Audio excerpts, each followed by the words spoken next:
Opeolu is the visually impaired executive director of Accesstech Innovation and Research Center. He's a certified professional in accessibility with core competencies and an MA in disability studies from the University of Leeds. He teaches tech skills to blind persons, creating products for persons with disability.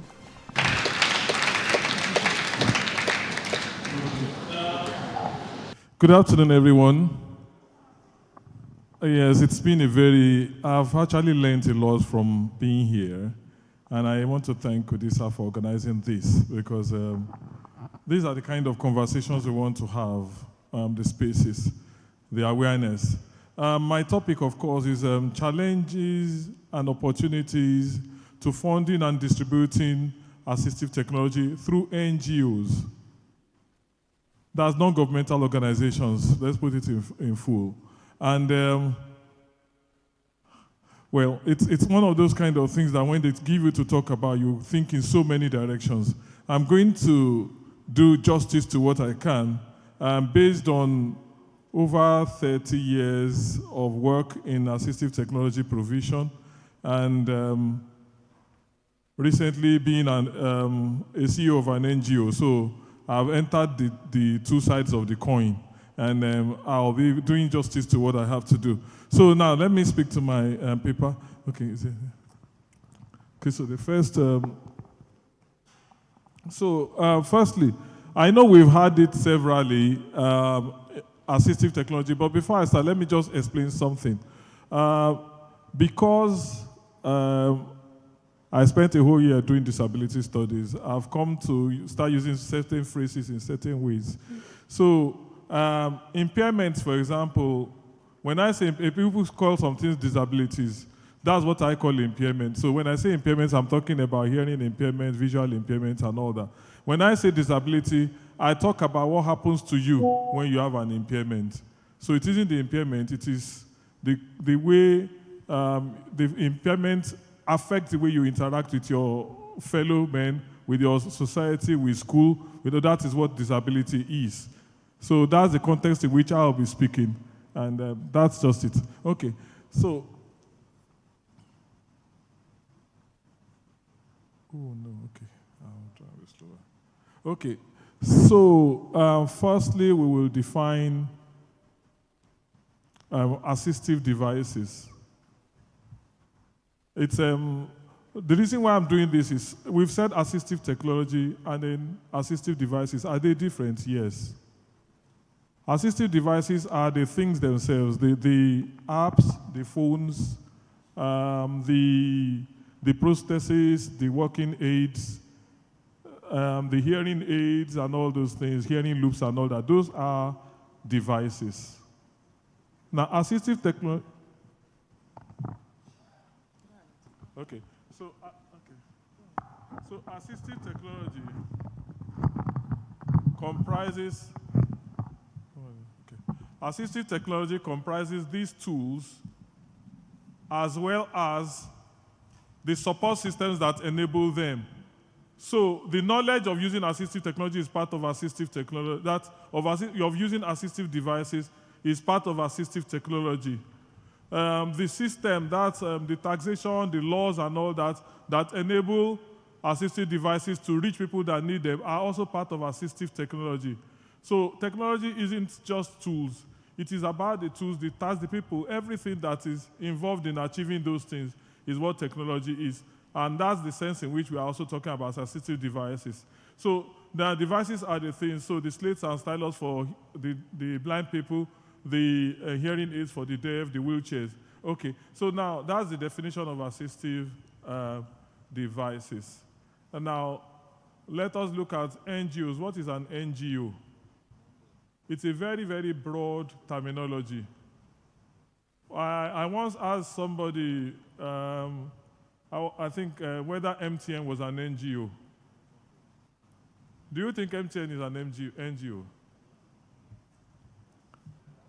But it's not owned by the government, is it? So why can't they be an NGO? Anyway, in the sense in which we are looking at it today, it's non-profits that are not owned by the government. So that's organizations that are funded and run by individuals without government involvement in their day-to-day running. That is what an NGO is in the context in which we are speaking. So now, because NGOs are not run by government, why do they exist?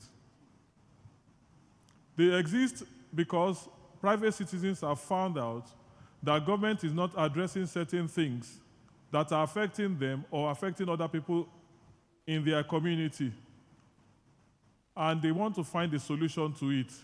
So they come together to set up an organization that will solve that problem. So NGOs are actually people who try to solve a problem without making profit. That is how they are different from businesses. A business solves problem, but they make profit from solving the problem. An NGO solves a problem, but they do not make profit from solving that problem. Instead, they actually spend their own resources in an attempt to solve the problem.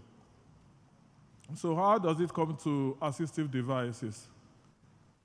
NGOs want to ensure that people who need assistive devices can get them. Because another definition of people who need assistive devices, people with disabilities, we are always categorized as vulnerable people. Vulnerable because we do not have access to the same opportunities as every other person in the society, because we are likely to suffer from discrimination, we are likely to suffer from stigma. And sometimes we are actually likely to suffer from personal attack, violence, abuse, and all those other kinds of things. So, assistive technology helps us to overcome the limitations of our impairments. And then we have examples of assistive technologies. Reading glasses. There are some people who cannot, they can find their way around and walk around, but they cannot read without glasses.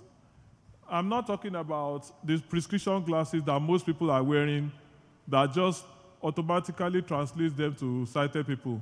But there are people who, even with glasses, are still visually impaired. They read large print, but they need glasses to read it well. So now reading glasses come in handy for those kind of people. Guide canes, mobility guide canes for the visually impaired. So the guide cane is something a blind person uses to trace their way, to find out what is on the way, and then know where they are, and ensure that they don't fall into ditches or bump into obstacles when they are going on their own. So it means that they can go out independently without waiting for the convenience of another person to take them around, even for simple things like maybe they want to go shopping. Now, hearing impaired people use hearing aids.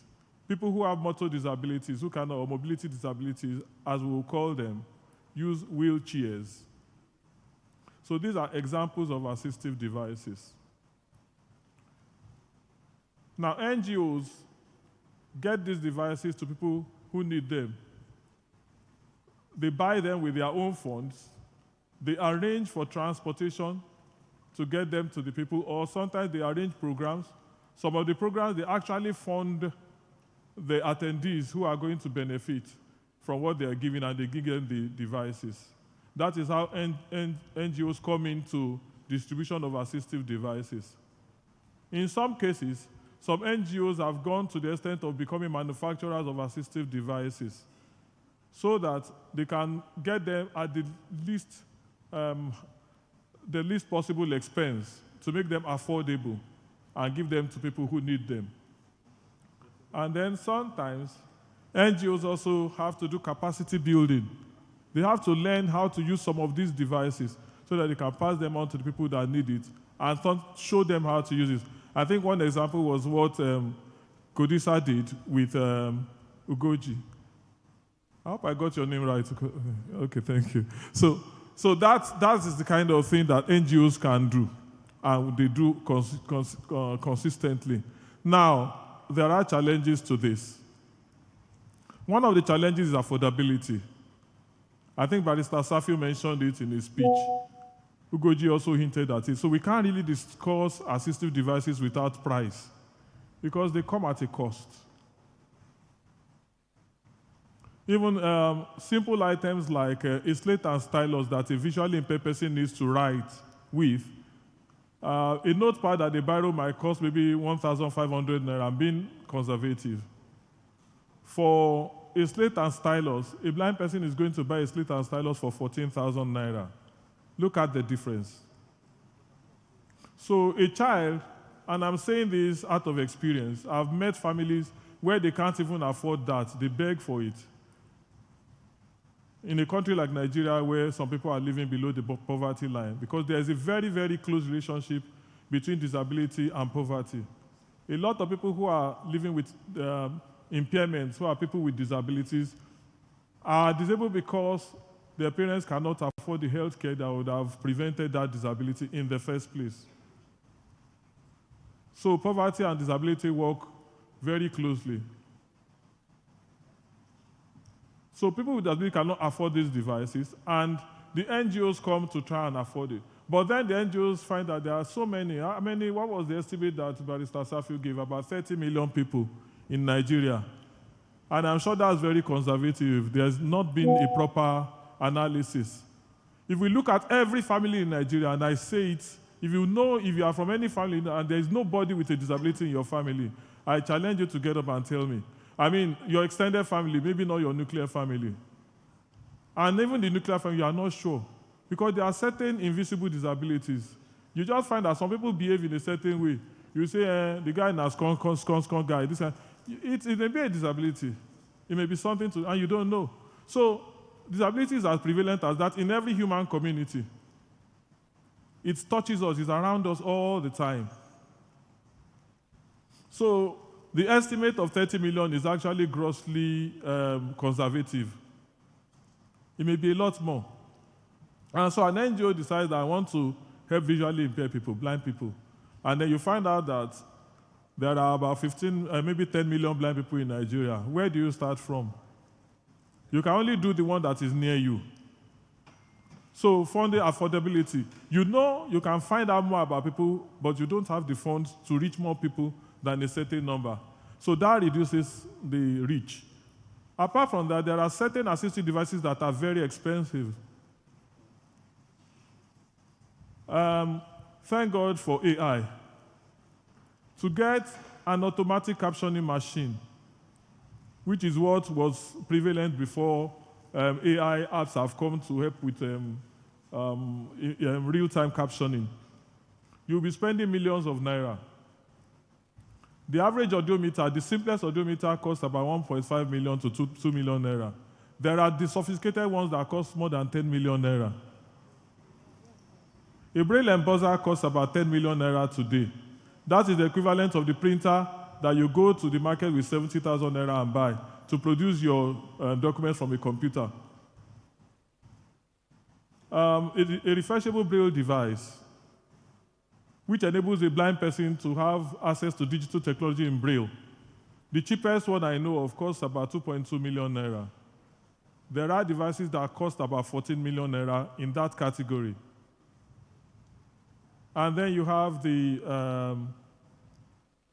OCR device, the one that can magnify printed material so that someone who has low vision can read them. The pocket size ones go for around 500,000, 600,000 naira. And the tabletop ones, I know some that are 8 million, 10 million, 14 million, 15 million. So these are the kind of things that, So an NGO can only raise so much funds. They may not be able to. They know that these needs, as they go around every day, they find more people that need some of these things. But they can't afford to get it. So affordability is one of the challenges. Then the second one, logistics. The NGOs can try. They go on the media, they talk. We are having a program in Idiaraba. I want people to attend. But there are people in Ogijo, in Ikorodu, who need these devices. The NGO has bought 100 pieces of devices and only 20 people turn up. Why? Because of logistics. People know that they need it. The NGO has gone on radio, they've done awareness, everything, but people cannot come. And then during COVID, what happened? A lot of NGOs decided to help by going around. For me, I spoke to a couple of people, and the cost, some NGOs were about to fold up because of the cost of doing the things they were trying to do during COVID. They found out that it wasn't very cheap to move around, to go to places, to get to people. And some places are actually inaccessible. This is not about wheelchairs or whatever. Even with jeeps, you can't get there. So logistics is a major problem as well. And NGOs don't, what is it, NEMA, National Emergency Management Agency, will not give you their helicopters to distribute assistive devices. So that leaves you to your own, your capacity. Then we talk of local know-how, local capacity. Now, we say when there is a will, there is a way. However, what you don't know is senior to you. If you don't know something, there's nothing you can do about it. So an NGO is interested. We love to help hearing impaired people. But how many members of the NGO know sign language? So when you get to the community, you cannot really communicate. Your communication is going to be dependent on maybe gestures, and if you find at least one person, maybe siblings or relatives who are willing to interpret, they will interpret, but they will interpret according to their own interests. Because I've had deaf people complain about that before, that the interpreter was saying something different from what they finally found out that the person was communicating, because the interpreter was thinking of his own interest. Anyway, but it's not very common, so interpreters, please, kudos to what you do. You are doing a very good job, and the fact that there are one or two bad eggs does not mean that is an indictment on the profession. But capacity is very essential. An NGO wants to help blind people. You buy slates and stylus, but you do not know Braille. So a woman comes from a village where there's no blind school around and buys slate and stylus for her child and takes back. The child is exactly where he was before he got the slate and stylus, because there's nobody to teach them what to do with it. Then the device gets damaged. How do you fix it? Local capacity. These are things you may have imported. The cost of getting them back to the manufacturer for fixing is actually more than the cost of buying a new one. I've had those experiences before, because I've been in assistive technology for, like I said, more than 30 years. And I've seen people who bought devices, they saved up for years and years and bought devices. You buy the device, NEPA comes with power fluctuation, and your device breaks down. You cannot fight NEPA. And then you want to take it to the manufacturer, and then UPS tells you that it's going to cost you about 100,000 naira to get it back. That's one-way trip. To bring it back, you're going to pay another 100,000. And just when you're thinking that all is well, the custom people come with their import duties. So these are challenges. They stop assistive technology from being, assistive devices from being sustainable. And sustainability is a very key part of assistive devices. Then, my children use a phrase, they say frenemy. The government. The government is a friend, but when government decides to make policies sometimes, it's not, you start thinking that, are they really my friend? And these policies affect assistive technologies.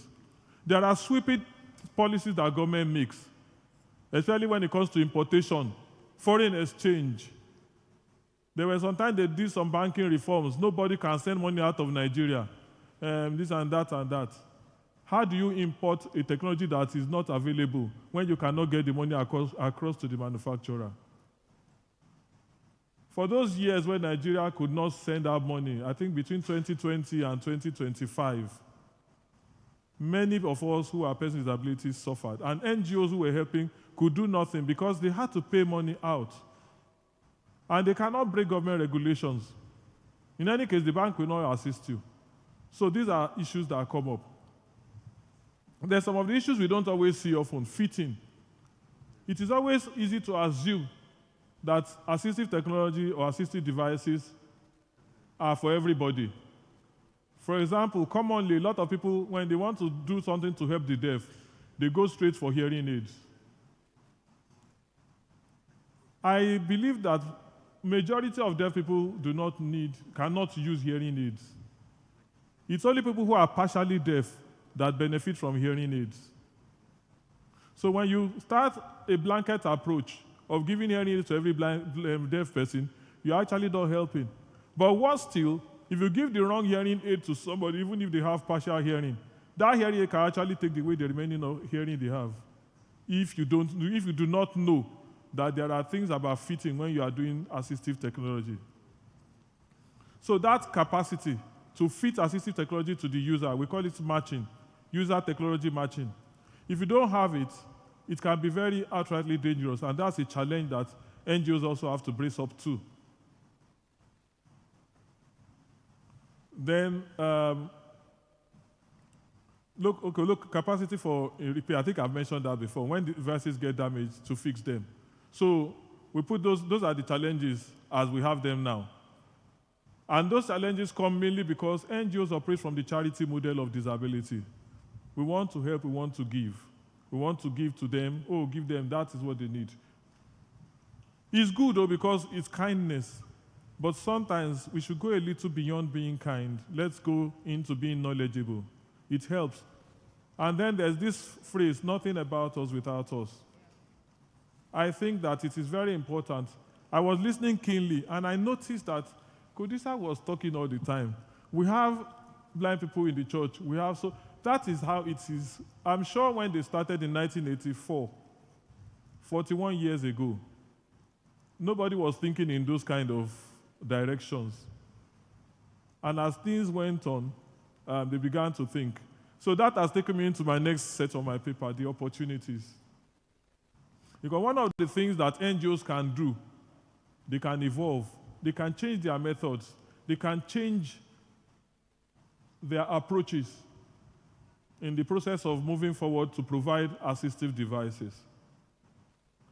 And so you notice that some NGOs begin to say we will need a person with disability on our board.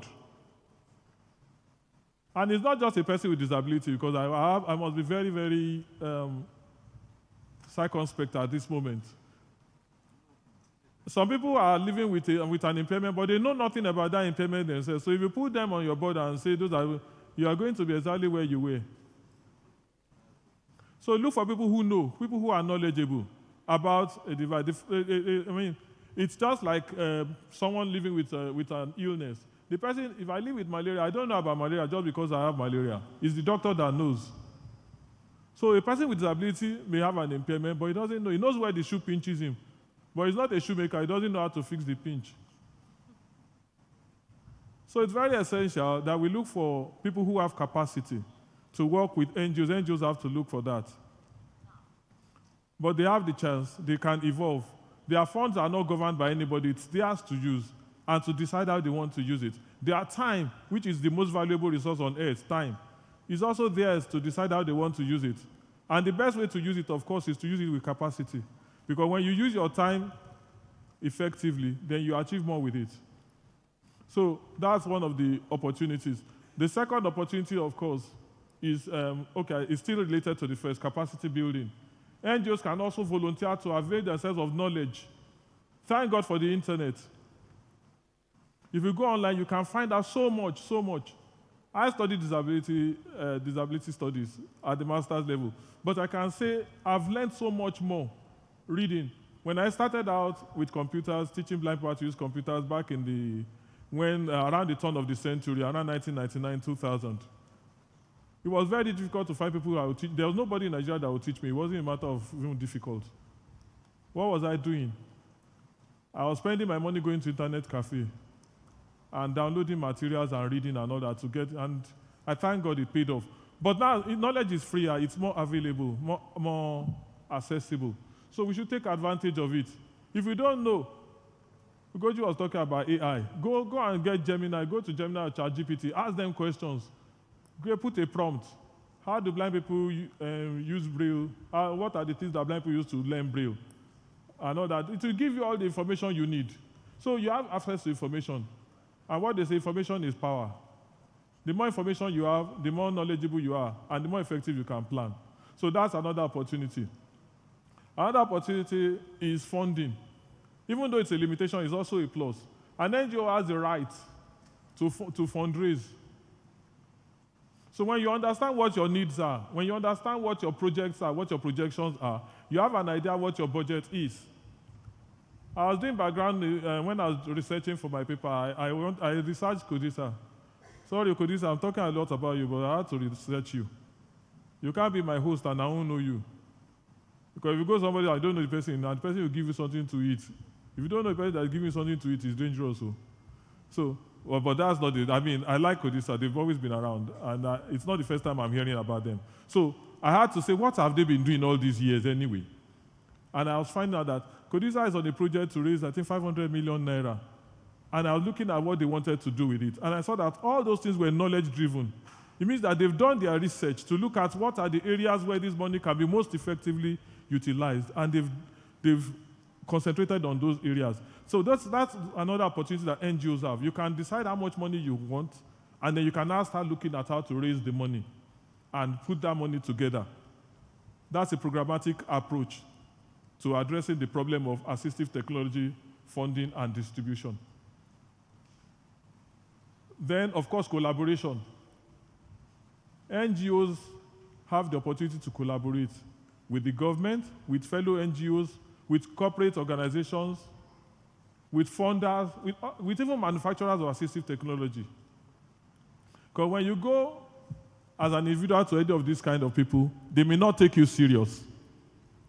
But if you are an NGO, you are a registered corporate entity, and you approach somebody, it's easier for you to talk as an organization to an organization and get more results. So NGOs can actually have collaborations with funders, with technical partners, with organizations of persons with disabilities, schools, different entities, to ensure that what they are doing is more effectively done.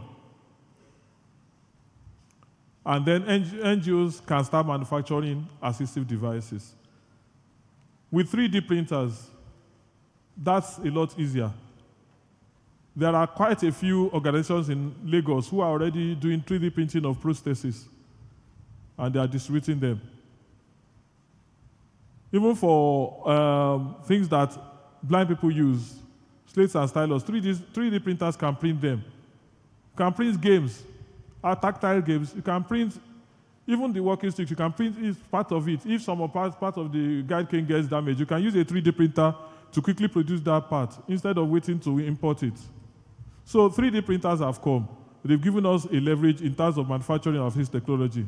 But again, we can even collaborate with local manufacturers. If we have enough funding, you find a company that produces plastics, and you have some plastic items that are assistive devices. You can discuss with that company. They will simply create a mold. Once you can meet up with the amount it costs for the scale that is, investment ready. If you meet that scale, they will provide the mold and start producing that thing locally.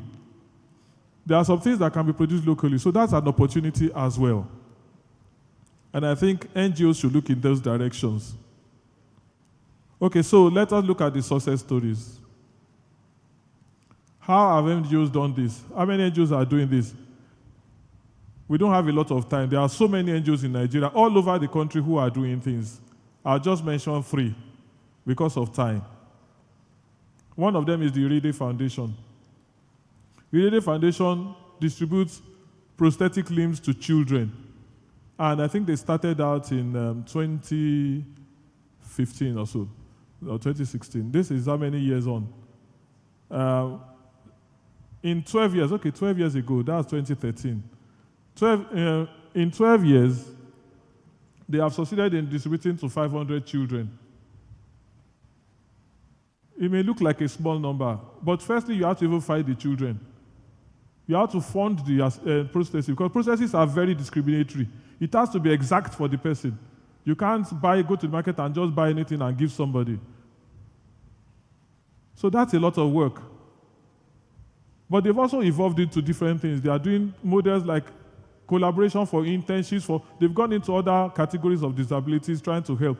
Because you find out again that people with disabilities, a lot of people have more than one impairment. We have issues of multiple disabilities. We have people who are deaf and blind at the same time. We have people who are blind and autistic. We have people who have motor challenges, and they also have ADHD. It doesn't spare you.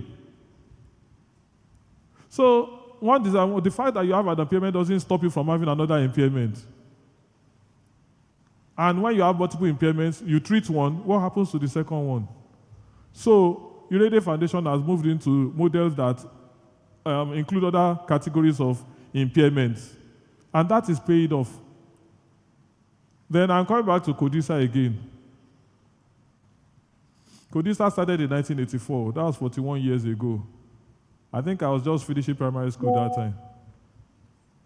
And 41 years on, look at what has happened. I want to ask, was this chapel accessible in 1984? Please, can someone from CODISA answer that question? Was it accessible in 1984? Was it wheelchair accessible and all that in 1984? Yes? Let's be real. Okay, so it seems as if most people are not sure, because 41 years seems to be quite a long time ago. But I can say, if it was accidentally so. And the reason is, in those days, nobody was thinking about accessibility the way we think about it now. Things have changed, and that's an opportunity. That's an opportunity that an NGO has taken in. So apart from buying, distributing wheelchairs for people who have mobility impairment, apart from buying laptops and mobile phones for visually impaired people, guide canes and other things, all over the years, CODISA has thought of making their environment accessible. And that is a statement. Because if you go to government and say, look, part of the job of our NGO is advocacy. You now start advocating. This thing you are doing is not right. Do it this way, do it that. They say, you yourself, have you done it? They say, you come to our chapel and see.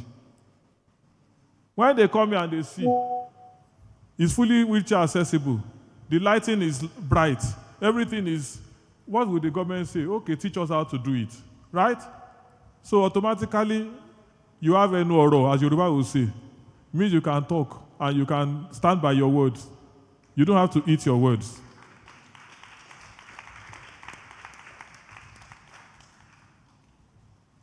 So that's another success story.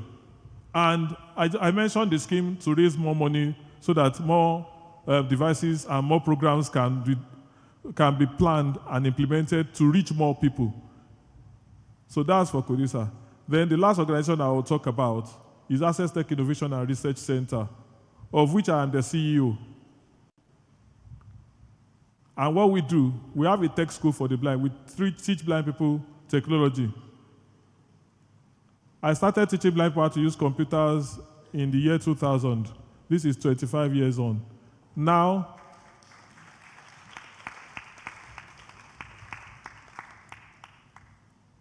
we have so many other directions in which digital technology has taken the blind. AI is a very important part of it. We have optical character recognition by AI.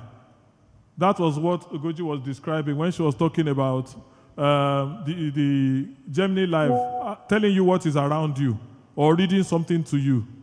A lot of us have seen that video, How Come My Eye? That's also another technology. So we, apart from teaching people how to use those technologies, we also provide the technologies. So we import the technologies and try our best to make them as affordable to people who need them, and we teach them how to use them. And then we also offer repair services. I think Mr. Safi mentioned that, Barrister Safi mentioned that the Accesstech Innovation was doing repairs. So we do that as well to remove the cost of you having to take them abroad. So that is, and when you look at it, look at the track. I mentioned the Urede Foundation, 500 people reached. CODISA, conservative estimate of about 100,000 people reached. for Accesstech innovation, or for me as a person, because 25 years on, I've worked across West Africa and Nigeria and all that. I don't know. I've stopped counting. But with Accesstech that started about 3 years ago, I think we've climbed about 1,200 people reached across Africa, because we use both internet-based teaching and on-site teaching at our premises. So there are prospects for us. The world is just opening up to persons with disabilities. We have seen the legal frameworks that make it possible. And the NGOs are actually the bridge between the government's inefficiency and the developmental progress of the people. And I think the NGOs have stepped in as people who want to distribute assistive devices, who want to ensure that persons with disabilities are empowered to overcome the limitations of their impairments. And so that is the story, and that is what it is. There is opportunity, and it's going to keep happening, and we are going to get better. We are the NGOs, and we are going to do it because that is what we exist for. Thank you.